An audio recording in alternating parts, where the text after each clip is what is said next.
Welcome to Penrose Learning, where we make understanding easy.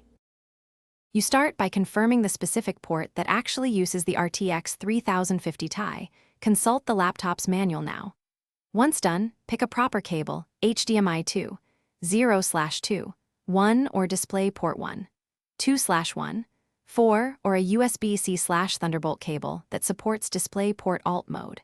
Make sure Windows and the latest NVIDIA driver are installed, and update any USB-C or chipset drivers. This ensures the discrete GPU can be addressed correctly. Do this before plugging into the monitor to avoid. Now connect the cable and power the monitor and laptop. Keep the lid open to prevent sleep.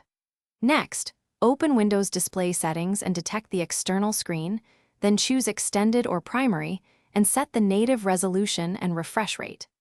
After that, open the NVIDIA control panel and under Manage 3D Settings, pick the RTX 3050 Ti as the preferred graphics processor globally or per app. And confirm the monitor is assigned to the discrete GPU where possible, which gives the best performance and compatibility. Finish by launching a game or GPU benchmark to confirm the RTX 3050 Ti is rendering frames and the external monitor shows expected resolution and refresh. If you get no signal, make sure you use the port that routes to the D GPU, try a different cable or port, and reboot.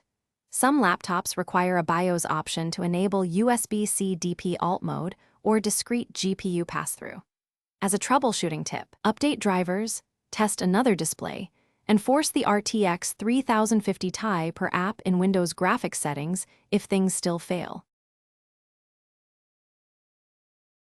Thanks for watching. If this was helpful, leave a like and consider subscribing. See you next time.